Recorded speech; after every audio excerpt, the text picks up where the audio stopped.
Imo Week, le podcast. Édition spéciale CIMI 2021, le 8, 9 et 10 décembre au Palais des Congrès.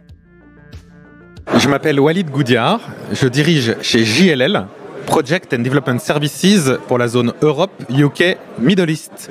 Ce sont des métiers d'ingénierie, de maîtrise d'ouvrage et de décarbonation de l'industrie immobilière. Alors, depuis combien de temps vous faites ça, un petit peu Alors, ce job, il est tout neuf, puisqu'on vient de me le confier. Ils ont commis cette folie. Par contre, ça fait 15 ans que je suis chez JLL. Et chez JLL, j'ai d'abord travaillé en transaction, au tenant rep, puis en conseil et en maîtrise d'ouvrage depuis 10 ans. Alors, justement, les thèmes sur lesquels vous travaillez aujourd'hui sont quand même dans l'air du temps. Ça va être les sujets qu'on va aborder aujourd'hui. On va notamment parler de tout ce qui est collaboration en fait entre JLL et les villes et toute cette thématique autour du bas carbone. Aujourd'hui, comment les investisseurs font pour avancer dans leurs projets tout en ayant cette option environnementale qui n'est désormais plus une option d'ailleurs? En fait, c'est top que vous posiez cette question. Je sors justement d'une table ronde avec Stéphane Leclerc, le directeur de l'urbanisme de la ville de Paris, et Charlotte Lacoste, directrice placement de Covea, sur ce sujet. 3 mots. Comment on fait? Premièrement, collaborer. Il y a un vrai changement de monde. C'est-à-dire que si on veut y arriver, ce défi est énorme. On ne peut pas être chacun dans notre coin. Les conseils, les architectes, les investisseurs, les villes, les pouvoirs publics. Il y a vraiment un nouveau paradigme. Le pacte de la construction à Paris, par exemple, le montre. Les cibles net zéro carbone de Londres le montrent aussi. Nos équipes d'Amsterdam ont les mêmes sujets. Collaborer, premier point. Deuxième point, mesurer. Je crois que la difficulté actuelle, elle est dans le fait que beaucoup parlent et peu agissent.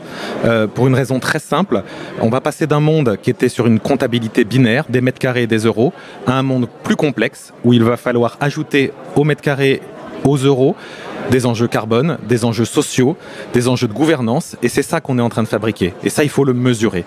Et le troisième élément, et celui-là, il me tient particulièrement à cœur, parce que je crois que c'est l'ADN des équipes et l'ADN de JLL, innover. Ce qu'on va faire aujourd'hui ne ressemblera pas à ce qu'on le faisait hier. L'innovation, elle est partout, et elle nous excite. Alors justement, de ce que je comprends, c'est quelque part, même si c'est un peu fort, mais c'est tourner la page d'un ancien monde. Est-ce qu'il faut justement voir un nouveau monde? Vous me demandiez si tourner la page était un peu fort. Oui et non. Non, parce qu'en fait, ce qu'on est en train d'installer, on le voyait en germe dans nos projets. Avoir une vraie approche 360 de la création de valeur en tenant compte de l'environnement urbain et de marché, en tenant compte de l'immeuble et en tenant compte des occupants finaux, c'est vraiment quelque chose qu'on essayait de faire effectivement. Le vrai changement, la nouvelle page, elle est sur le comment. Parce que plus personne ne conteste que l'urgence collective est celle du changement climatique. Plus personne ne conteste que le sujet n'est pas de savoir s'il y a une valeur verte, le sujet est de savoir comment créer et protéger cette valeur compte tenu des enjeux climatiques, compte tenu de la demande croissante des parties prenantes pour plus de justice sociale. Et ça, clairement, l'industrie immobilière doit s'y confronter et c'est ce qui nous anime et c'est ce qui me rend optimiste pour les années à venir. Alors vous parliez tout à l'heure de collaboration. Comment elle se fait concrètement aujourd'hui? Comment on arrive à réunir autant d'acteurs différents autour d'un sujet commun et d'enjeux communs?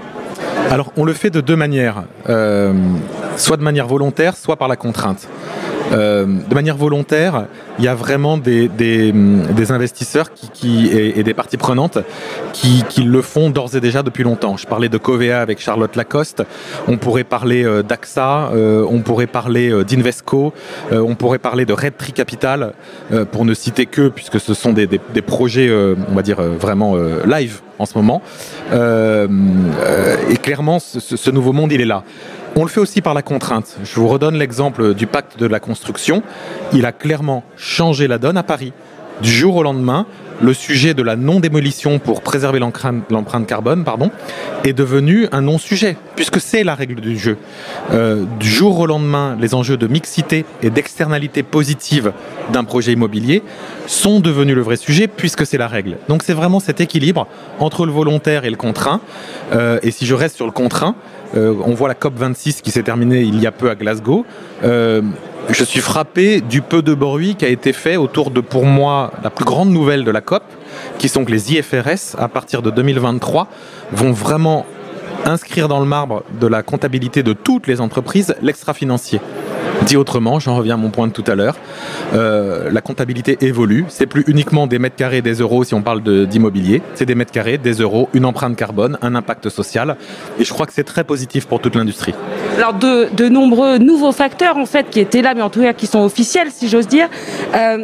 On peut dire que les stratégies changent du coup. Est-ce que cette urgence climatique a un vrai impact, ou tout du moins va avoir un impact sur les stratégies des entreprises et des acteurs de l'immobilier ? Elle va en avoir un parce que, tout simplement, 2 chiffres. Le premier chiffre, 2/3, on a bouclé une enquête mondiale chez JLL en 2021, 2/3 des investisseurs, c'est un échantillon mondial très significatif, estiment demain d'investir uniquement dans des villes qui ont une politique bas carbone, efficace, assumée, affichée. La stratégie de fait va changer.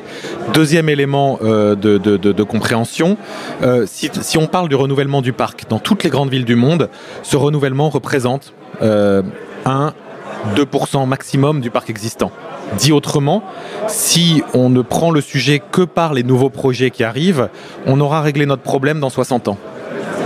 Je ne crois pas que ce soit l'urgence climatique. Quand on parle de net zéro 2030 ou des enjeux du décret tertiaire, par exemple, pour rester dans un cadre français, il va falloir aller beaucoup plus vite. Donc ce qui change, c'est la prise de conscience généralisée de nos clients investisseurs sur la mise à niveau du parc existant. Et nous y travaillons en ce moment sur des sujets confidentiels dont je ne peux pas vous parler, mais qui sont de vrais sujets ambitieux, multi-pays, multi-assets, et on est en train de fabriquer ça avec eux. Alors sans parler évidemment de ces sujets confidentiels, projets confidentiels, est-ce que vous avez quelques lignes, quelques mesures comme ça, lignes de stratégie si j'ose dire, que vous avez en tête à JLL ? La ligne de stratégie, à nouveau j'aime bien les chiffres simples. On pense que pour mettre le parc, si je prends uniquement l'exemple de Paris, le parc francilien, pour le mettre au niveau carbone, on pense qu'on est en train de parler d'un enjeu qui va dépasser la centaine de milliards d'euros d'investissement. C'est colossal, mais c'est aussi une opportunité.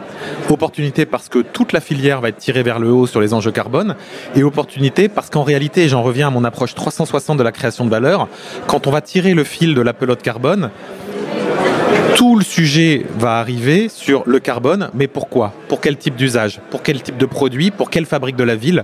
Et nous, ce qui nous rend optimistes, c'est que c'est ça qui va avoir lieu. On va vraiment avoir une contribution positive de la ville à l'immobilier de demain. Merci beaucoup Walid Goudiard. Est-ce que vous voulez ajouter quelque chose sur tout ce qu'on vient de se dire, cette révolution environnementale qui touche tous les acteurs et du coup la vision de JLL face à ça ? Mes 3 mots, le motto, collaborer, mesurer, innover. J'espère qu'on y souscrit tous et avec ça on fera des miracles. Merci beaucoup Walid Goudiard. Merci. Imo Week, le podcast. Édition spéciale CIMI 2021, le 8, 9 et 10 décembre au Palais des Congrès.